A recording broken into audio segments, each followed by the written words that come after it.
یہ عاشقان رسول کی ہزاروں کی محفل، جس میں بہنیں بھی اور آپ بھی حاضر ہیں. جو خطیب آیا اس نے یہی رونا رویا کہ میری قوم بے راروی کا شکار ہے. کسی نے بے نمازی پن کا رونا رویا کہ قوم بے نمازی ہے. کسی نے یہ دکھڑا سنایا کہ ہماری قوم سود خور ہے. کسی نے یہ دکھڑا سنایا کہ ہماری قوم میں ڈسپلین نہیں ہے. کسی نے یہ دکھڑا سنایا کہ ہماری قوم ماں باپ کی وفادار اور فرما بردار نہیں ہے. کسی نے یہ دکھڑا سنایا کہ میری قوم کے جوان اپنی جوانی کو ضائع کر رہے ہیں، جوانی کا مقصد سمجھ نہیں پا رہے ہیں.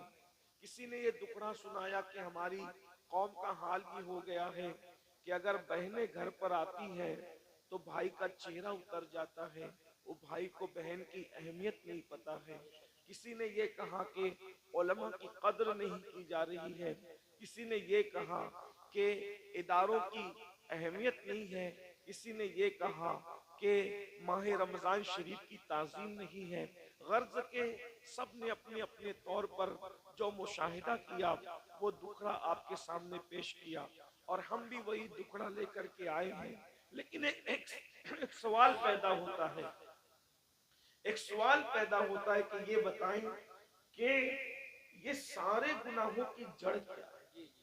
اتنے سارے یہ جو جرائم ہے، بے نمازی پن لے لیں، بدکاری لے لیں، اسی طریقے سے دین سے دوری لے لیں، ماں باپ کی نافرمانی لے لیں، بے پردگی لے لیں خواتین کے اندر، اسی طرح عورتوں کا گھروں کو چھوڑ کر کے بیوٹی پارلروں تک جانا، عورتوں کا میک اپ کے نام پر غیروں کے سامنے بیٹھ کر اپنے ہاتھوں کی ہتھیلیاں ان کے زانوؤں پہ رکھ کر کے مہندی لگانا، یہ سارے جرائم کی اصل جڑ کیا ہے؟ تو مجھے جو سب کچھ سمجھ میں آتا ہے مختصر میں وہ یہ کہ ہماری قوم کے پاس جو علم ہونا چاہیے، جو ایجوکیشن ہونا چاہیے، جو معلومات ہونی چاہیے، وہ ان کے پاس نہیں ہے. ہماری قوم بے راروی کا جو شکار ہے اس کی سب سے بڑی وجہ یہ ہے کہ ان کے پاس علم نہیں ہے، ان کے پاس تعلیم نہیں ہے. یاد رکھیے ساری برائیوں کی جڑ علم کا نہ ہونا ہے، تعلیم کا نہ ہونا ہے. جب بھی کسی قوم کے پاس علم نہیں ہوتا تو وہ قوم بے راروی کا شکار ہوتی ہے. آپ خود دیکھیں. آئیے میں آپ کے سامنے علم کی برکت رکھنا چاہتا ہوں، بہت توجہ کے ساتھ آپ سنیں. اللہ کے رسول علیہ السلام جب زمین پہ تشریف نہیں لائے تھے تو اس وقت مکے ہی کی حالت صرف دیکھ لیں. ابھی میں پوری دنیا کی بات نہیں کرتا، ابھی پوری دنیا کا ذکر نہیں کرتا، صرف ایک شہر مکہ المکرمہ کا ذکر کرتا ہوں. ذرا غور کریں مکہ المکرمہ کون سا شہر ہے جسے قرآن کہتا ہے وَمَن دَخَلَهُ كَانَ آمِنًا، کہ جو اس میں داخل ہو گیا وہ امن میں آ گیا. امن والے شہر کو کتنی گنڈا گردی کا سامنا تھا. اللہ اکبر. جو شہر امن والا تھا، جو شہر حرم ہے، جہاں کی گھاس اکھاڑنے کی اجازت نہیں، جہاں کے جانوروں کو ستانے کی اجازت نہیں، جہاں جانور سائے میں بیٹھ جائے تو اس کو اٹھانے کی اجازت نہیں، جہاں جانور کو دھمکانے کی اجازت نہیں، جہاں جانوروں کے جنگلی جانوروں کے انڈوں کو توڑنے کی اجازت نہیں. اللہ اکبر. جہاں اللہ اکبر اہل احرام پر حرم میں شکار کرنے کی اجازت نہیں، ایسے حرم کے اندر لوگ اپنی بیٹیوں کو اپنے ہاتھ سے زندہ دفن کر رہے تھے. حدود حرم کے اندر بالکل حرم کے سامنے. ایک تو حرم وہ ہے، ایک تو حرم وہ ہے جس کو اللہ و رسول نے حرم کے طور پر حدود مقرر کی ہے، لیکن ایک تو مسجد حرام ہے، یعنی حرم میں بھی جو بہت اعلیٰ درجہ رکھے اسے مسجد حرام کہتے ہیں. بالکل مسجد حرام کے سامنے اپنی بیٹیوں کو اپنے ہاتھوں سے زندہ دفن کر رہے تھے. اللہ اکبر. مائیں اپنے بچوں کو گود میں شراب پلا رہی تھی. جیسے آج بچے نہیں سوتے تو ماں نیند کی دوا پلاتی ہے، اس دور میں جب اللہ کے رسول تشریف نہ لائے تھے تو مائیں اپنی گود میں اپنے بچوں کو شراب پلایا کرتی تھی. زنا کا حال یہ تھا اگر زنا کرنے کوئی عورت نہیں ملتی تو لوگ اپنی ماؤں کے ساتھ زنا کر لیا کرتے تھے. اتنی گندگی تھی کہ ایک ایک عورت کئی کئی مردوں کے ساتھ اپنا رشتہ اور تعلق رکھا کرتی تھی. اللہ اکبر. ذرا غور کریں اس گندے ماحول میں جبکہ جانوروں کے ساتھ بدکاری ہو رہی ہے, ماں کے ساتھ بدکاری ہو رہی ہے, ماں کی گود میں شراب پلائی جا رہی ہے, اللہ کے گھر پہ 360 بت رکھ دیے گئے ہیں, ننگے ہو کر کعبے کا طواف کرتے ہیں, عورتوں کو منحوس سمجھتے ہیں, بیواؤں کو منحوس سمجھتے ہیں, بیواؤں کے ساتھ بدسلوکی کرتے ہیں, کمزوروں پہ ظلم کرتے ہیں, کمزوروں کا مال کھا جاتے ہیں. جب اللہ کے رسول تشریف لائے, اللہ کے رسول علیہ السلام نے اتنا گندا ماحول دیکھا تو ماحول دیکھنے کے بعد حضور علیہ السلام نے ان کے سامنے نماز کی بات نہیں کی. ذرا میں توجہ چاہتا ہوں آپ سب کی, اہل منبر کی بھی توجہ چاہتا ہوں, ذرا غور کریں ماحول کتنا بگڑا ہوا تھا. حضور علیہ السلام نے پہلے دن نماز کی بات نہیں کی, پہلے دن روزے کی بات نہیں کی, پہلے دن حج کی بات نہیں کی, پہلے دن زکات کی بات نہیں کی, پہلے دن صدقے کی بات نہیں کی. اتنے گندے ماحول میں اللہ کے رسول جو سب سے پہلا حکم لے کر کے آئے وہ کیا تھا؟ اتنے گندے ماحول میں سب سے پہلا جو حکم لائے وہ کیا تھا؟ تو قرآن کہتا ہے اقرا بسم ربک الذی خلق خلق الانسان من علق. اللہ اکبر. اندازہ فرمائے اس گندے ماحول کے اندر حضور سب سے پہلے علم کی بات لے کر آئے. پڑھو لکھو, پڑھو لکھو, کیونکہ حضور جانتے تھے جس دن ان کو پڑھنا لکھنا آ گیا اس دن ان کی زندگی بدل جائے گی. اور اللہ کے رسول علیہ السلام اللہ کی کتاب لے کر کے آئے. اللہ کے رسول ہمارے نبی کتاب لے کر آئے. ہمارے نبی صاحب کتاب نبی ہے, صاحب کتاب پیغمبر ہے, صاحب کتاب رسول ہے. اور کون سی کتاب لائے؟ اسے قرآن کہا جاتا ہے. قرآن کو قرآن اس لیے کہا جاتا ہے کہ کوئی کتاب اتنی نہیں پڑھی گئی جتنا قرآن پڑھا گیا ہے, اور جتنا قرآن پڑھا جائے گا اتنی کوئی کتاب پڑھی نہیں جا سکتی.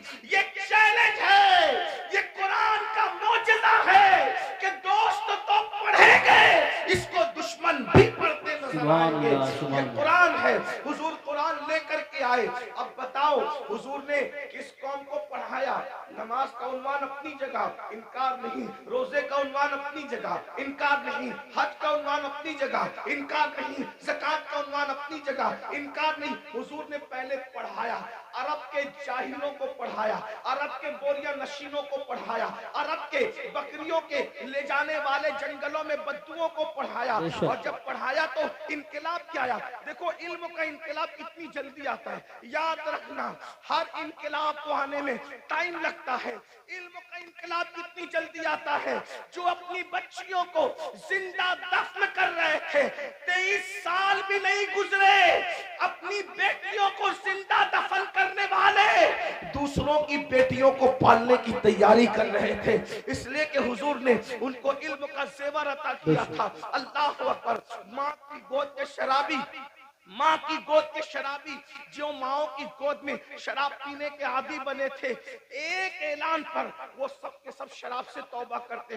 یہاں تو جلسوں میں کروڑوں تقریریں ہو جائیں, مقرر تقریر کرتے کرتے مر جائیں, مقرر جو اس کی آواز بیٹھ جائے, مقرر کالی داڑھی سے اس کی داڑھی تقریر کرتے کرتے سفید ہو جائے, مقرر کی حالت بدل جائے, قوم کی حالت نہیں بدلتی. کیوں؟ کیوں؟ وہاں ایک ہی اعلان میں پوری قوم نے شراب سے توبہ کی. بس اتنا کہا تھا, اے لوگو آج سے شراب حرام ہو گئی, آج سے شراب حرام ہو گئی. جن کے منہ میں تھی انہوں نے اگل دی, منہ سے اگل دی. جن کے ہاتھ میں تھی انہوں نے اڑیل دی, جن کے مٹکوں میں تھی انہوں نے نالیوں میں بہا دی. مدینے کی گلیوں میں شراب بہ رہی تھی. ایک اعلان, وجہ حضور نے اس قوم کو پہلے ایجوکیٹ کیا, علم عطا کیا. انہیں پتا تھا اگر حرام کریں گے تو نقصان کیا ہوگا. آج ہماری قوم کو نہیں پتا ہے, حلال و حرام میں کوئی تمیز نہیں کیونکہ ان کے پاس علم نہیں ہے. آج ہماری قوم کو غسل اور وضو نہیں پتا ہے, ان کے پاس علم نہیں ہے. اگر وہ شادی میں ڈی جے لگا رہے ناچ رہے تو ان کو پتا نہیں ہے کہ اس کا نقصان کیا ہے. وہ یہ سمجھتے ہیں اللہ ناراض ہوگا تو سزا دے گا، لیکن اللہ کی سزا کیا ہوگی، اس کی شکلیں کیا ہوگی، یہ انہیں کچھ پتا نہیں. جس دن انہیں پتا چل جائے کہ خدا کے عذاب کی شکلیں کیا ہوتی ہے، ایک جلسے میں تو نہیں بتایا جا سکتا، لیکن تھوڑے سے وقت میں اشارہ کرنا چاہتا ہوں. جس دن پتا چل جائے نا میرے بھائی کہ خدا کے عذاب کی شکلیں کیا ہوتی ہے، تو بندہ قدم اٹھانے سے بھی پہلے سوچے گا کہ میں یہ قدم اٹھاؤں کہ نہیں اٹھاؤں. آج ہماری قوم کو بس اتنا پتا ہے، کلمہ پڑھ لیا ہم مسلمان ہو گئے، گوشت و انڈا مچھلی کھاؤ اور ہم مسلمان ہیں، جمعہ 2 رکعت پڑھنے چلے جاؤ ہم مسلمان ہیں، عید میلاد النبی آئے تو جلوس میں شرکت کرو ہم مسلمان ہیں، محرم آئے تو محرم کی محفلیں سجا لو ہم مسلمان ہیں، اسی طریقے سے 11ویں آئے تو غوث پاک کی نیاز کر لو ہم مسلمان ہیں، چھٹی آئے تو اجمیر شریف والے سرکار کا ذکر کر لو ہم مسلمان ہیں، سفر کا مہینہ ہے تو ساری قوم مل کر کے بریلی شریف کے قریب رہتے ہیں اس سے اعلیٰ حضرت میں شریک ہو جائے ہم مسلمان ہیں. لیکن پتہ ہی نہیں ہے، تقاضا نہیں ہے کہ اسلام کیا کہہ رہا ہے، ہم سے کیا کہہ رہا ہے، اللہ ناراض ہوگا تو کیا کرے گا، کس طریقے کی کا عذاب دے گا، اس کے عذاب کی شکلیں کیا ہوگی. قرآن کہتا ہے ان عذاب ربک لواقع ما لہ من دافع، بے شک تیرے رب کا عذاب واقع ہو کر رہے گا. اور جب اللہ تجھے عذاب دینے کا فیصلہ کر لے تو اس وقت اللہ کے عذاب سے تجھے کوئی روک نہیں سکے گا. ان بطش ربک لشدید، تیرے رب کی پکڑ بڑی سخت ہے. لوگ سمجھتے ہیں اللہ کریم ہے مولانا ہمیں معاف کر دے گا، بے شک اللہ کریم ہے، اللہ رحیم ہے، اللہ ستار ہے، اللہ غفار ہے. لیکن کیا آپ کو یہ خبر ہے جن کی شکلیں قرآن کہتا ہے کہ سور کی طرح ہو گئی، جن کی شکلیں قرآن کہتا ہے کہ بندر کی طرح ہو گئی، ان کے بارے میں آپ نے قرآن پڑھا؟ یہی تو ہے کہ قرآن نہیں پڑھا، سب کی کتاب پڑھی، رب کی کتاب نہیں پڑھی. کہانی کس سے پڑھے؟ قہقہوں کی کتاب پڑھی، سیریل دیکھے، ہنسنے ہنسانے کے سیریل دیکھے، رونے رلانے کے سیریل دیکھے، اللہ کی کتاب نہیں پڑھی. اللہ کی کتاب اٹھا کے پڑھو تو اس غیور خدا کی غیرت پتہ چلے گی.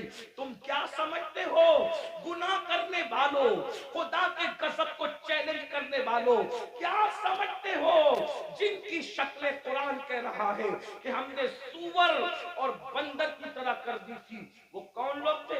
وہ پٹھان کے بچے تھے، وہ مغل کے بچے تھے، وہ شیخوں کے بچے تھے. کس کے بچے تھے؟ تمہیں پتا ہے کس کے بچے تھے؟ وہ مغل نہیں تھے، وہ پٹھان نہیں تھے، وہ شیخوں کے بچے نہیں تھے. جن کی صورت اللہ نے سور اور بندروں کی طرح کی وہ انبیاء کی اولاد میں سے تھے. اللہ قرآن اٹھا باضابطہ ان کا نسب پہلے بیان کیا. وہ بنی اسرائیل تھے. اور بنی اسرائیل کون ہے؟ اسرائیل حضرت یعقوب کا لقب ہے. اور بنی اسرائیل مطلب اولاد یعقوب، اولاد یعقوب. اللہ اکبر. اور اولاد یعقوب کا مطلب کیا؟ یہ بنی اسرائیل. اور یعقوب علیہ السلام کا سلسلہ نسب کیا؟ یعقوب علیہ السلام کے ابا حضرت اسحاق علیہ السلام، اسحاق علیہ السلام کے ابا جان حضرت سیدنا ابراہیم علیہ السلام. یہ ہے ان کا سلسلہ نسب. لیکن اللہ اب میں آپ سب کی توجہ چاہتا ہوں، اپنے بھائیوں کی بھی اور بہنوں کی بھی. میرے بھائیوں، جب نبی کی پیغمبروں کی اولاد گناہ کرے تو اللہ دنیا کے اندر ان کی شکل سور اور بندر کی طرح کر دے تو ہمارا کیا حال ہوگا، ہمارا کیا انجام ہوگا؟ آپ سوچتے ہیں لیکن اس دنیا میں تو کسی کی شکل سور اور بندر کی طرح نہیں ہوتی. میں نے کہا الحمدللہ بالکل نہیں ہوتی. اس کی وجہ یہ ہے کہ ان کو جو پیغمبر ملے تھے وہ اور تھے، اور ہمیں جو نبی ملا ہے وہ اور ہے. ہمارا نبی نبی الانبیاء ہے، ہمارے آقا سید الانبیاء ہے، ہمارے آقا محبوب خدا ہے. لیکن یاد رکھنا اس کا یہ مطلب نہیں کہ محبوب کی خاطر اگر دنیا میں شکلیں نہیں بگڑ رہی ہے تو قبر میں بھی نہیں بگڑے گی. ایسا نہیں ہے، قبر میں شکلیں بگڑے گی. اللہ کے رسول علیہ السلام نے فرمایا ہم نے شب معراج، آقا فرماتے ہم نے شب معراج جب جہنم کا مشاہدہ کیا تو ہم نے دیکھا کہ کچھ لوگوں کی شکل کتے کی طرح ہے، کچھ لوگوں کی شکل خنزیر کی طرح ہے،